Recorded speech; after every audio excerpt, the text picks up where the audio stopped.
Good evening, ladies and gentlemen. Can you please let me know if you can hear me okay? I am trying something different tonight with a lapel mic rather than the sound from the camera itself. So if you can hear me, I would appreciate it if you could let me know.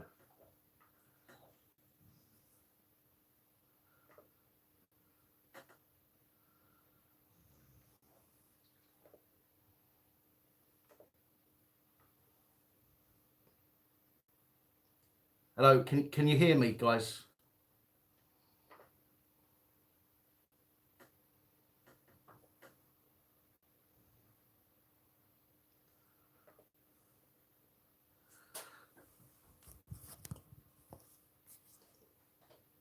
Can you not? Can you hear me okay, or is that not loud enough?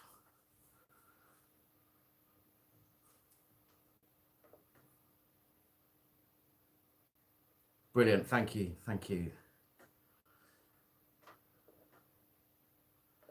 Just bear with me while I get myself set up here.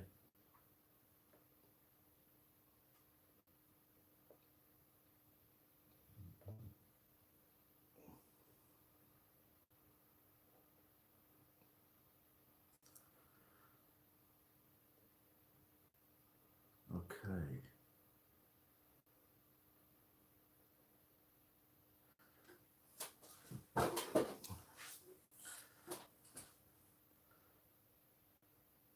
Right. Right, listen guys, what we're going to do tonight is a bit similar to yesterday, where I'm going to go through the PAP reports first of all. I'm going to pretend you're not there while I go through the PAP reports, simply because I want to cut that out later and upload that as a separate video. And then I'm going to close off. I am going to allow you to go and make yourself a cup of tea or a cup of coffee and get ready for the video, which will be the coronavirus, UK lockdown and martial law video, which I will be going through at about 8:30. So I want to get this video done, out of the way, and give you a chance to go and get yourselves ready to come back and check that video out. So first of all, good evening to everybody, and thank you for joining me this evening for the PAP reports. And as I say, at 8:30, we'll be going live again with the coronavirus, UK lockdown and martial law video. So there we go. But first of all, I'm going to finish this just while I wait for a few more people to turn up. Don't forget to hit that like button, guys. 66 people watching, only 18 likes. Let's get that like button smashed. Let's build those likes up, so YouTube shares the fact that I'm live with the rest of the subscribers.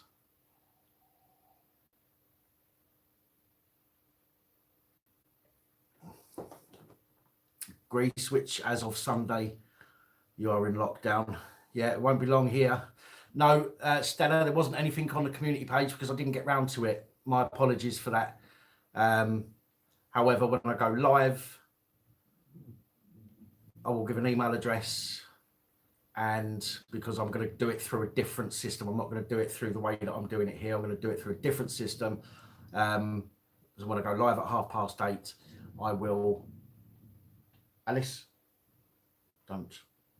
I'll give an email address and you can send me an email. And if you want to chat about what we're talking about in that later video, then I'll get a few people on to discuss that as well. Yes, Callum Bush, absolutely agree with you. I went to the shop up the road here, and they 2 days ago, they had everything, they had everything fully stocked.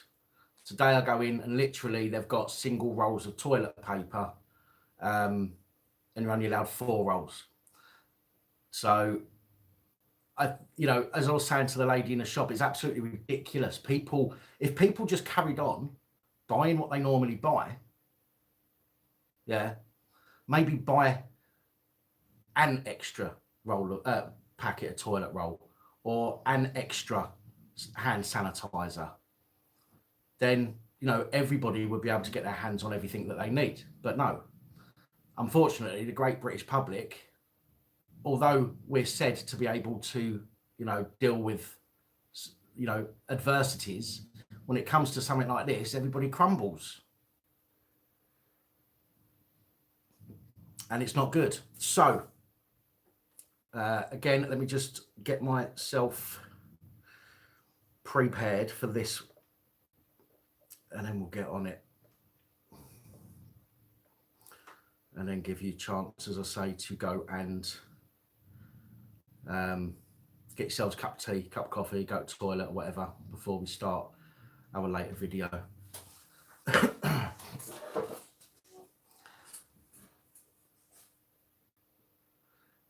What S. Carl Brown, we'll talk about that in the next live at 8:30.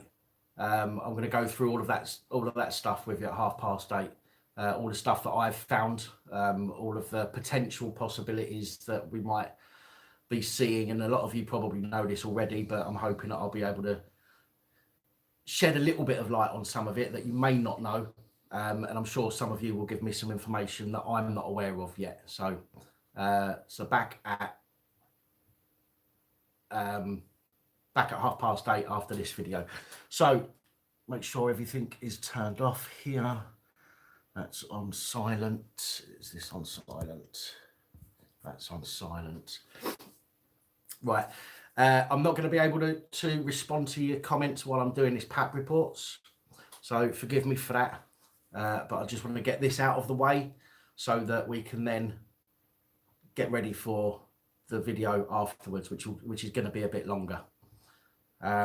So as I did yesterday, it might seem a little bit weird because I'm going to welcome everybody again, but that's just for the fact that I'm going to cut this part out and put it in its own video. So let's get this show on the road.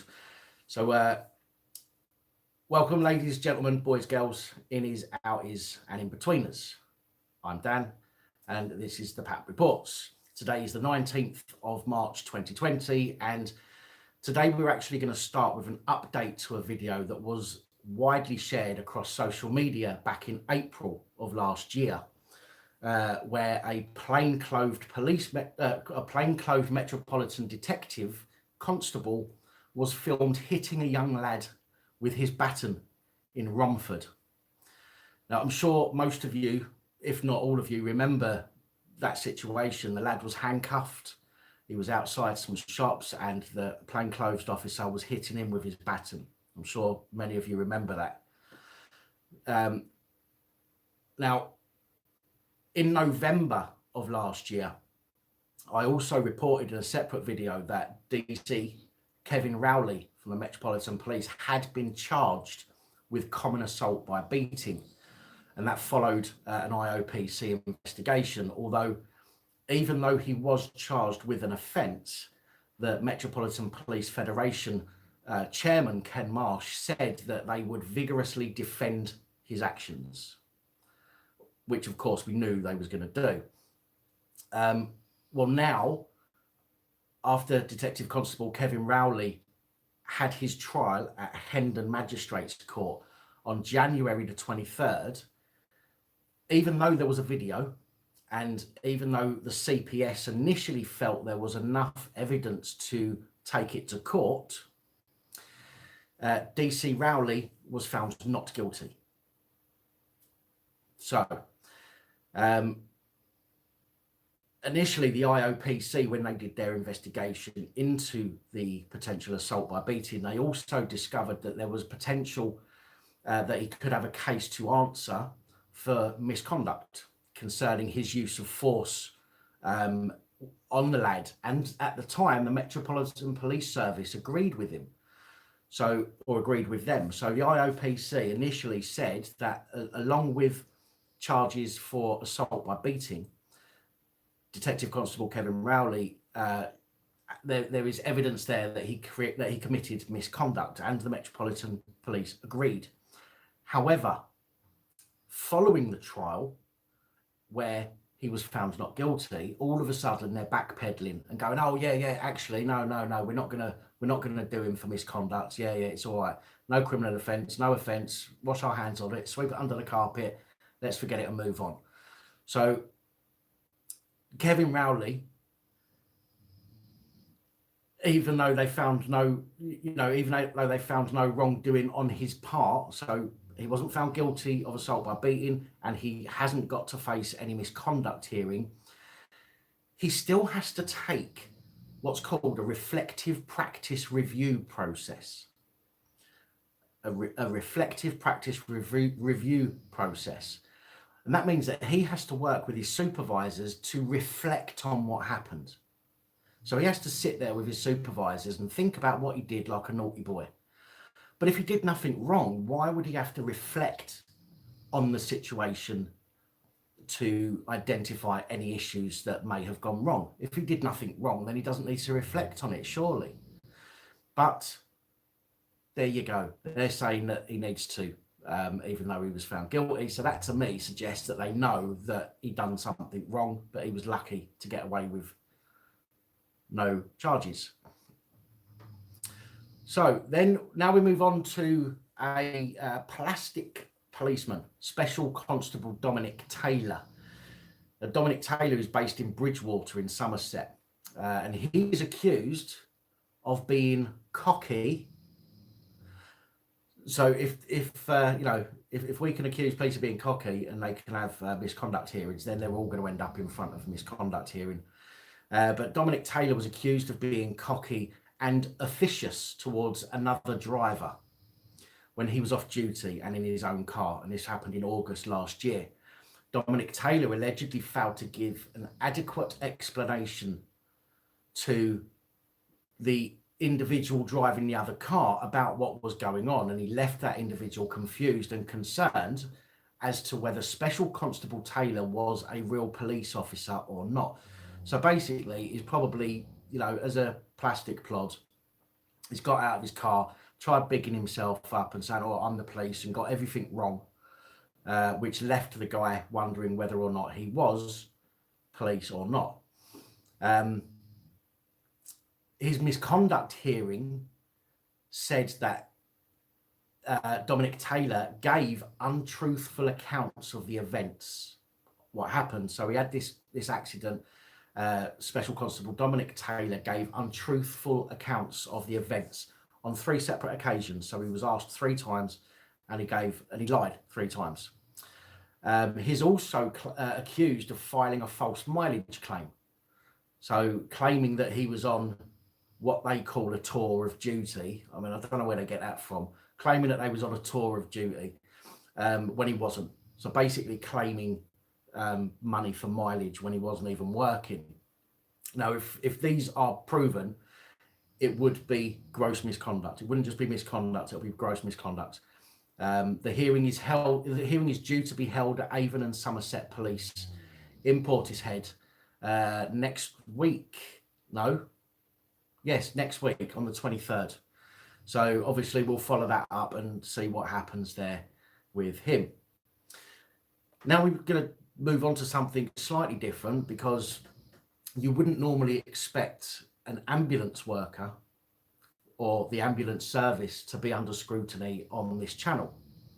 However, today we have reports of a paramedic, Mikhail Sitstinksy, I think that's how you pronounce it, I don't know, who, after cutting down a suicide victim from a swing set in a park, so some poor sod hung themselves in a park off of the swings. The ambulance service turned up, and this Mikhail Sitstinksy, whatever his name is, cut him down, left him on the floor, and decided to play on the swings with a dead body at his feet. I mean, WTF? Seriously? Now, it says that Mikhail originally worked as a paramedic in Poland, but began training for East England ambulance service in 2017. The leading operations manager, Tristan Ravenscroft, who is the leading operations manager for the East of England Ambulance Service, said that he witnessed him on the swing. He witnessed Mikhail on the swing when he went to talk to him. He was still sat on the swing next to the deceased, next to the dead person on the floor. He said there was only 2 swings. The guy had hung himself from one swing, so obviously he's trodden on the swing in order to reach up and do what he needed to do. And then Mikhail was sat on the swing next to it. The police at the scene informed the leading operations manager that that Mikhail had been swinging on the swings. Other staff were doing the medical record, and he had been on the swings, but not involved in any clinical paperwork. So literally, he was just playing on the swings with a suicide victim at his feet, which is disgusting. It said that there were benches around where the crew members were working, so he could have gone and sat on a bench, but he sat on the swing, next to the swing where somebody had just hung themselves. There was no reason for him to have stayed where he was, as I say, because there was benches.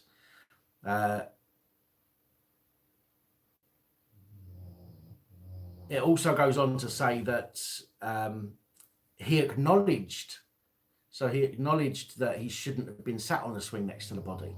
So he knew, I suppose, that he was doing wrong, but he done it anyway. So the Healthcare and Professionals Tribunal Service heard that Mikhail had consistently failed to show empathy to his patients. And I think that's clear from sitting on a swing next to a dead body. Do you know what I mean? So he consistently failed to show empathy to his patients over a 4-month period. He published racially charged posts on social media listing people to remove, harm, or kill. So this paramedic posted on social media people that he would remove, people that he would harm, and people that he would kill. He also dropped a vulnerable patient with a hip problem down the stairs. You couldn't make this up. He dropped somebody with an elderly person, I would assume, with a hip problem. He dropped them down the stairs, and he used to smoke on duty. And it's certainly not the type of person that I would want taking care of my loved ones. Now, although the reports that I've seen doesn't say if he'd been fired. They do say that he's been suspended for 12 months after the panel found him guilty of misconduct on numerous charges. So not just one charge, but numerous charges. Personally, I think that if you have 2 misconduct charges, one incident with 2 or more misconduct charges, they should be combined and made a gross misconduct. I mean, imagine you could have 7 or 8 charges that are just misconduct and still keep your job. I think you should have 2 misconduct charges. Any more than that, and it becomes gross misconduct for the entire actions that you've committed, in my opinion. The tribunal concluded that he acted unprofessionally. No shit. And he had breached ethical standards by sitting on the swing next to the body, but said the breach was unintentional and not serious enough to count as misconduct. So he actually didn't get done for misconduct for that. The panel said the aggravating features are the seriousness of the misconduct found proved, having regard to the safety of service users and the offensive and discriminatory nature of his Facebook posts. The panel concluded that the registrant or the paramedic had breached a fundamental tenet of the profession, although it seems that he is still employed by East of England Ambulance Service, albeit on suspension. So I wonder if he's being paid to sit off. Thank you very much, Mr. OAP. I appreciate that. Now, there's another update. I spoke about Sergeant Lee Cocking on the 10th of January this year. Sergeant Lee Cocking from Avon and Somerset Police, where I reported that he had appeared in court accused of sexual contact with a woman in a police vehicle. 38-year-old Cocking's solicitor Cocking's solicitor told the court on January the 9th that Lee Cocking denies being a willing participant in the sexual contact. And yeah, of course he does. And he says that he was sitting in the driver's seat. He was the subject of sexual contact, and he was not willfully committed. He has not willfully committed misconduct, and that his post-traumatic stress disorder, no offense to people who genuinely have post-traumatic stress disorder, but Lee Cocking, boo-hoo, got a bit of PTSD because you get sworn at when you're on duty. His post-traumatic stress disorder presented itself in how he processed and reacted to what had happened. He was faced with the threat that if he did not participate, he would be subject to a complaint about him. So basically what this Lee Cocking is saying is that if I didn't let her touch me up, pull me off in the car or whatever, then she might have made a complaint about me. And this is supposed to be a sergeant of all people. Do you know what I mean? Absolutely ridiculous. So you're going to let people get away with stuff because you're scared of having a complaint? No, I can't say Cocking again without laughing. Stop it. So he, basically he said that his post-traumatic stress disorder made him feel that he would be the subject of a complaint if he didn't let the woman touch him up in the police car. There you go. Judge Ian Laurie QC has adjourned the case until March the 13th. Just gone. Well, Sergeant Cocking of Labourham Way, Cheddar in Somerset, was in Gloucester Crown Court on Friday, and he pleaded not guilty to misconduct in a public office while on duty on Christmas Eve 2017 in Weston-super-Mare. Ray Tully, his defending solicitor, said this is a matter of some subtlety and not entirely straightforward. It never usually is straightforward. It normally has a bend, doesn't it, to the left or to the right. Cocking was released on conditional bail, although I don't know what the conditions are, but he's due to return to the Crown Court on July the 6th for a pre-trial review. The judge has listed a 7-day trial to begin on August the 3rd. Again, that's some time away, but we will be following that up as and when that comes about. Next, we have another strange one to have on the channel. Something I think I've only spoke about twice before, I think. This is 23-year-old Millie Davis, a prison officer who worked at HMP Loudham Grange, and has been given a 12-month prison sentence, suspended, for 2 years after being found guilty of being a very, very silly girl. An investigations manager at the prison became aware of information suggesting that Davis was acting inappropriately with a prisoner. The investigator decided to listen in on some phone calls where he heard, or she heard, Davis and a prisoner expressing their retrospective feelings for each other. So the police were called because that's a criminal offence for a prison official to do. Davis said that she started receiving messages via Instagram at the end of 2018 from an unknown person. She managed to work out that the person sending her messages through Instagram was a prisoner at the prison that she worked in, which meant that she knew he had some way of accessing the internet, and they'd spoken on the phone, so she knew he also had a telephone. So he's a prisoner in prison, got a phone, got access to the internet. This is a prison guard, and she just let it go. She didn't do nothing about it. Obviously, the possession of those items for a prisoner are against rules in the prison, and she chose not to report it.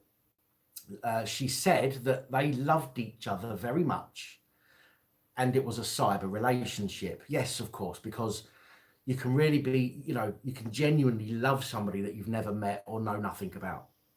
Well done. Davis received 20 calls in total, along with all of the messages through Instagram.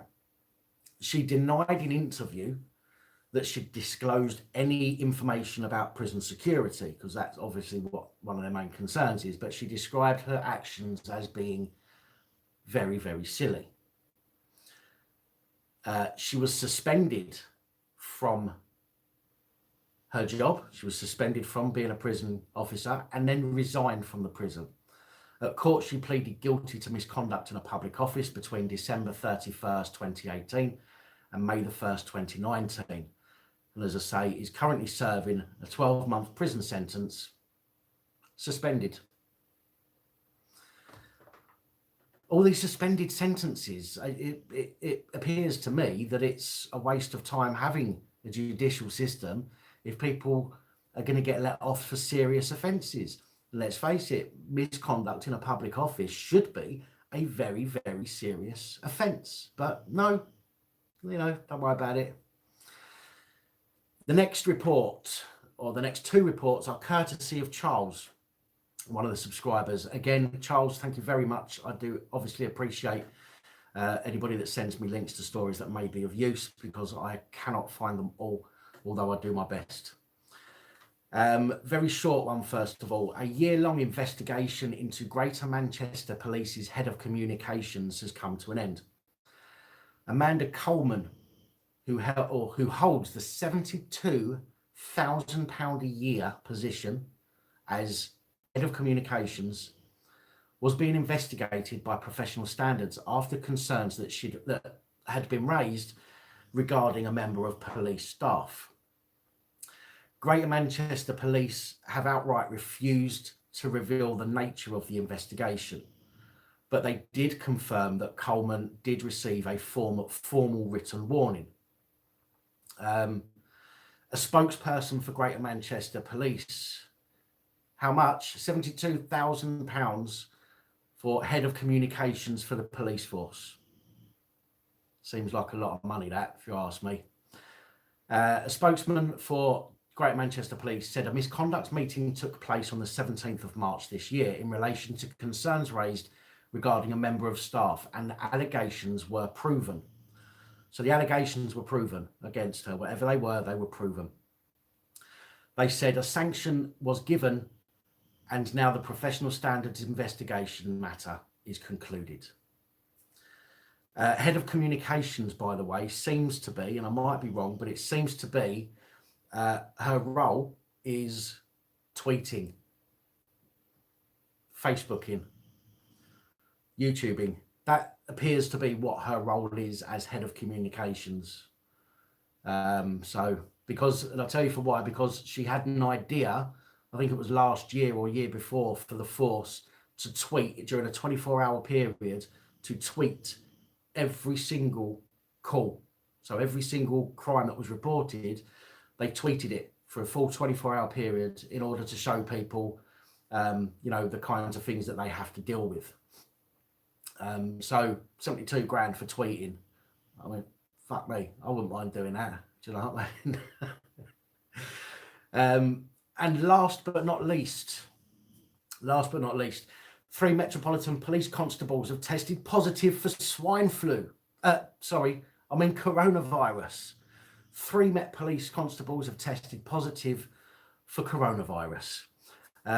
Along with those 3 who have so far tested positive, another 50 are in self-isolation. 3 confirmed, 3 positive tested coronavirus coppers, and 50 in self-isolation. Now, whether that's because they're genuinely ill or they genuinely have fears that they might be infected, or whether they just want time off paid. I don't know. But let's face it, this is the police. They could have shot somebody and still had time off paid. So there we go. Police chiefs say that London has faced the darkest of times before and pulled through by displaying resilience. That's a quote, that's not me saying it. Ken Marsh, chairman of the Metropolitan Police Federation, has asked for flexibility around times the force's 31,000 officers have to report for duty. So it means that they're not going to have to be there necessarily at the start of their shift. They're probably going to have half hour either side to get there. He said it's going to be difficult. At the moment, there are concerns. There is a full contingency plan in place, but no one knows how this will play out by next week. Met Commissioner Dick, yes, I don't know why that seems a bit of a tongue twister.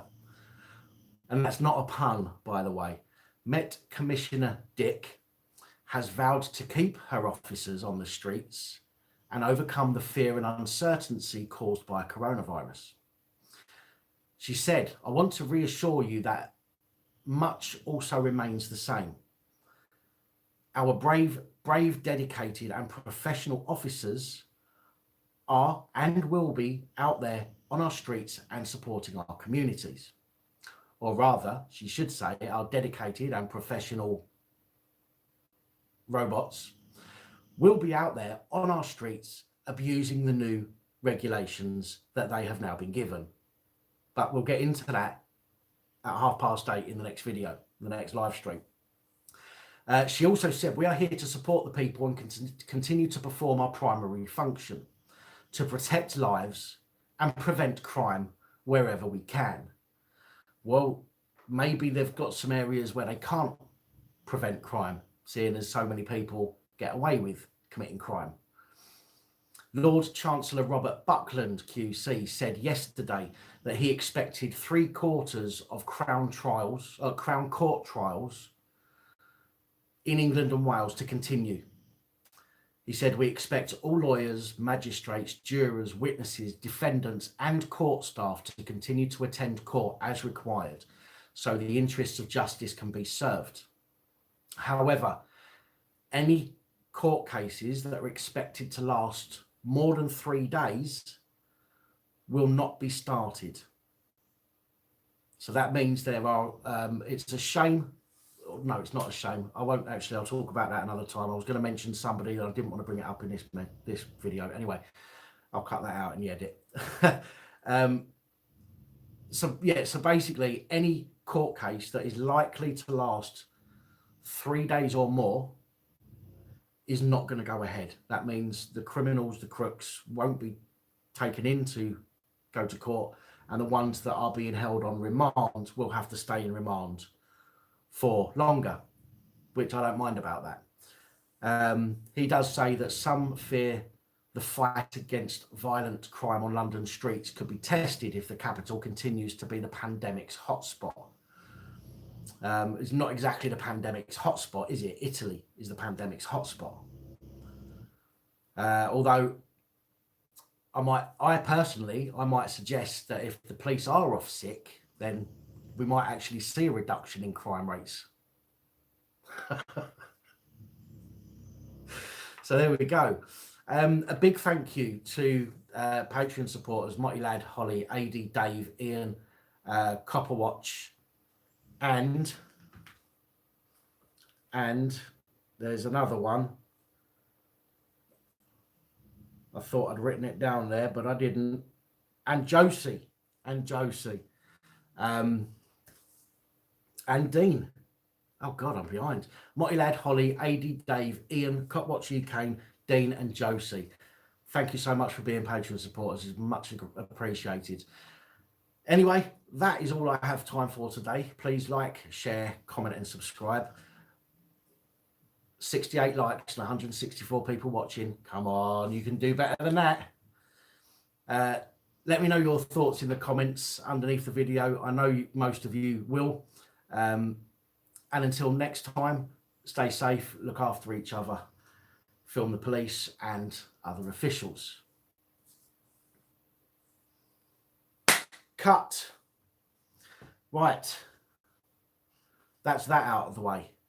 Now I can download this and edit this off of YouTube and put that up, as I have done the last few days, as its own video. I see we've got 144 people on here at the moment, and thank you all for joining me. At 8:30, so in what, 25 minutes or so, I'm going to be live again, but I'm going to be talking about coronavirus, UK lockdown and martial law, which is something I think we all need to be aware of, some potentials and some possibilities. So please come back and join me at 8:30. I'm going to let you go. Please go. And Brian Jones, it's absolutely fine. I'm back on in 23 minutes. So this live is going to end. There'll be another live starting in about 23 minutes time. Please keep an eye out for that one. Everybody else, if you want to let other people know that we're going to be talking about coronavirus, UK lockdown and martial law, and some other bits, then please come back and join me at 8:30. So keep a check on the channel and wait for the new video to pop up saying that I'm nearly ready. And until then, I'm going to go make myself a coffee. See you soon.